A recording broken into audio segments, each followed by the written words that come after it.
Traders, good morning. It's a Monday today, the 19th of June, 10 minutes past 9, and I'm back with an update. If you guys been following me for a while, you know that I get into these markets on a daily basis and just trade with you live, guys, just to show you what I'm looking for when I get into these markets. And I only trade price action, right? I don't use any indicators or any algorithms or anything like that. I just read the markets, pure market structure and price action. And in terms of market structure, if you look at this market here, right, most traders will characterize this as a market that's pushing to the downside, and rightfully so, because it's making lower lows. It's pushing to the downside. But I'm a day trader, and as a day trader, it's not going to help me to draw my support and resistance way far from the current price, right? Because I want to know what's happening right now. What is the market going to try and do right now? And if I have my support here and my resistance here, you know, I'll have to wait till the market gets to those zones there till I can react, and that will be a long time from now. Nobody knows when that will happen. So I'm concerned with what's happening right now. And if we look at this market here, it is pushing to the downside because it's pushing, exhausting, violating previous lows, and keep it cracking like that. That's a market that's pushing to the downside, right, in terms of market structure. But as day traders, we also need to understand the behavior of the market, like what is the market doing right now. And for that, we always need to zoom in lower. So I always go into my 1 hour time frame to read the structure much better there, just to get a clearer picture. And if we move into the lower time frames, we get to understand that, wait a minute, this market is not behaving like a market that's pushing to the downside, right? Because what we're getting here in terms of behavior is double bottoms, and not only that, we're getting weak rejections from the bottom. Right now, granted, the market has to exhaust after this push. We need to get that exhaustion before we can start pushing to the downside. But looking at the behavior of the market, it does not behave like a market that's going to push to the downside, if you get what I mean, because we got some double bottoms here, we got weak rejections, and not only that, the market is violating many structures that is creating in the current action that's happening right now. We are violating previous structures, retesting, and the market looks like it's pushing to the upside, right? And this candle here confirmed to us that is pushing to the upside. So without wasting any time, because I do want to take a buy here, guys, but I want to explain to you why I'm taking that. I'm just going to put my entry just above that candle so I can enter with momentum, because it's still possible for the market to come back and tap some of these zones here. But based on this behavior on the 1 hour time frame, we do look like we are pushing to the upside. So for that reason, I'm looking to buy the DXY today, at least back to the upside. I'm gonna target a 1 to 2 at least, because we are no longer pushing to the downside. Now, how I trade is not so much of a strategy. I just trade based on what the market is doing right now, just the behavior, the structure, the patterns that shows into the market. One advice that I can give you guys is the wicks will always be your friend, because the wicks will alert you much earlier as to what's happening into the markets, much faster than the momentum candles will alert you, right? Because the wicks tells us that this market is not prepared to push to the downside, but we will see what happens there. I'll be back to update you guys. But I saw a lot of comments, people asking me my strategy and stuff. I just trade based off market structure and the behavior, because I mean, you hear people saying they trade with the banks, and if you are a retail trader, I don't really think that's true, because how would you know how the banks trade? And the banks are the people that move the money, right? So you know, it's very important to follow what they do, but how are we going to know what they're doing? Well, we see that based off market structure, the behavior of the market, just the current price action of the market. So I'm going to execute a buy here, or I'm looking to take a buy on the DXY, just to buy the dollar back to the upside. And this means the dollar is getting strong, and this is very important, right? If I'm looking to buy the DXY and then I'm looking to sell the Euro USD, GBP USD, and the New Zealand dollar USD, let's just move on to Euro USD. I've already planned for these trades here, but I just wanted to analyze based on the DXY. But same thing is happening here. If the market is going to push to the upside, right, we're going to push, exhaust, and push to the upside, violating the previous highs, and, you know, keep doing something like that, pushing to the upside. But if the market, let me just cancel that. If the market is going to push, exhaust, and then fail to break above the previous highs, now we don't need to understand the trend, or we don't need to make out what's the trend of the market or what's the direction of the market. All we have to do is observe what the market is doing in real time, or at least that's what I'm doing. I only observe what the market is doing in real time. And if the market is going to fail to break above the previous highs, I'm no longer looking to buy until this high is violated, because if this market is going to continue to the upside, this high has to be violated. And one thing for sure, the market is either going to close up or down today. And in terms of that behavior here, I don't know if you guys understand me, but in terms of this behavior here, the market is not prepared to push to the upside, because firstly, we are getting wicks from the upside. The market is rejecting that zone there. Now granted, we do need to retest. For every push, we do need to retest before we can push to the upside.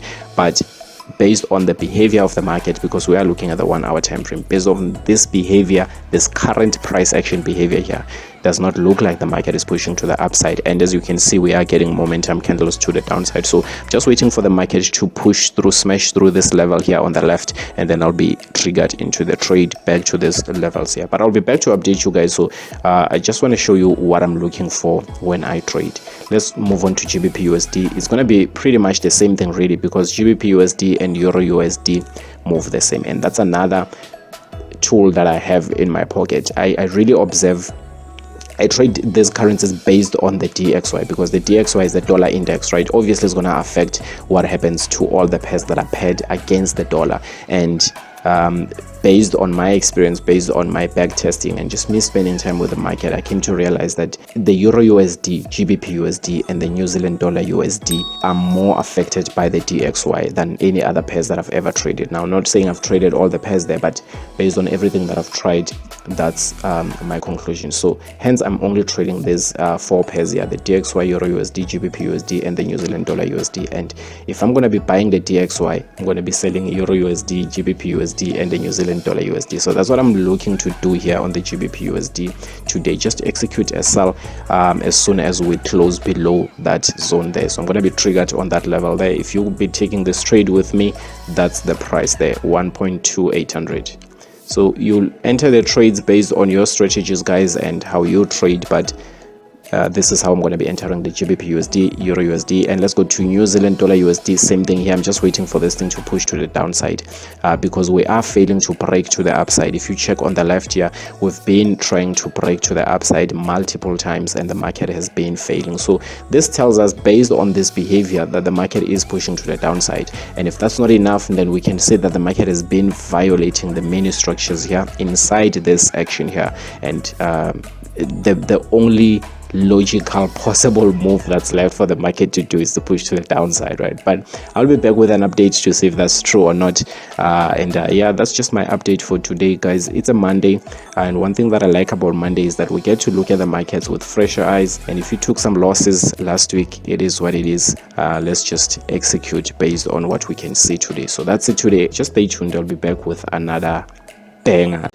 Traders, welcome back to today's update of this week's trading series. It's the second day of this week's challenge. It's the 20th of June, 36 minutes past 2, and I'm back with another banger. If you still remember, yesterday we took some trades, and I just want to go over the trades just to see what's happened ever since we took these trades. Now, I haven't updated you guys. The last time I updated you guys was when we were executing these trades, and man, these markets have been testing my patience. I mean, nothing has been happening at all. It's just been up and down, and to be honest with you, it's been a frustrating, I don't know how many hours there. But the good news is that we are still in the profit zone. I'm gonna move my stop loss, well, not to break even, because there's still some room for the market to come back and retest, but I'm gonna move my stop loss to at least 50%, just to risk 1% on this trade instead of 2%, and that will also increase my risk to reward enormously, because right now I'm risking 1%, but look at what I'm aiming to get, almost 5R. Let me just reduce my take profit to exactly that point there, because this might kick the market down, to be honest with you. So let's just see my risk to reward. It's still amazing. It's 4.35, and that is amazing, to be honest with you. So that's the play on the DXY there. I just moved my stop loss to risk 1% instead of 2%. So if you are risking 1% on your trades, just move your stop loss, at least risk 0.5% on this trade here. That will increase your risk to reward, and also it will protect you should the market decide to push to the downside, because man, it has been quite a lot of noise ever since we've taken this trade, and of which is such a shame, man, because after that double bottom there, I really expected this thing to shoot to the upside. You see the double bottom, and it broke the previous highs. came back to retest, broke, came back. You know, I was really expecting this thing to shoot to the upside really aggressively, but it is what it is, man. We are still on a trade, so that's a good news. We're gonna see what's gonna happen on the DXY. Let's just go check the Euro USD.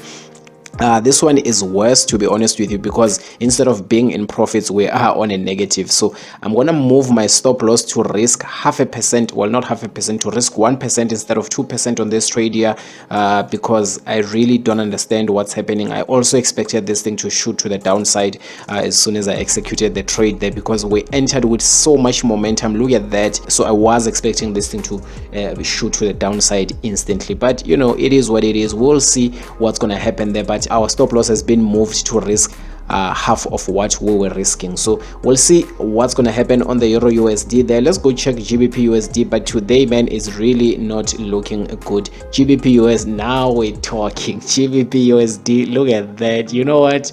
Smash the like button, subscribe to the channel. Also click the link down below to join my free Telegram group, because this is where I drop these gems, man. Every morning I come in the markets, analyze, and I drop these things on my free Telegram group. So just join my free Telegram group if you want to take these free signals, man. We've been trading live for about 2 months now, and we haven't had a loss. Well, that's a lie. We haven't had a losing week. We did take some losses, and if you guys want to see how that played out, man, just make sure you watch all my live trading series. But that's the story on the GBP USD. This thing is pushing to the downside. Looks like we're gonna hit our take profit. I'm quite confident of that, because we just violated these previous structures here. If you check on the left, we just violated this previous structure here. So if anything, the market can just retest and continue pushing to the downside. So I'm quite confident on the GBP USD there. It is such a mood lifter, to be honest with you, after those 2 trades we just saw there. Man, you know what, let's just manage this trade here. I'm gonna move my stop loss to collect some of the profits of the market, so that if this thing decides to come back and kick me out, at least I have something to show for on this GBP USD. There's nothing more painful than seeing a lot of blues on your screen and then this thing reversing on you, kicking you out with nothing to show for. But that's the story on the GBP USD. Let's check the New Zealand dollar USD. God damn, man, I think I took long on the GBP USD. We would have saw that take profit live, but you know, it is what it is, man. It's Afonso with Afonso Analysis. Make sure you smash the like button and subscribe to the channel. But we just took profits there on the New Zealand dollar USD. Beautiful take profit there. Beautiful 1 to 2. You know what, I'll be back with another banner.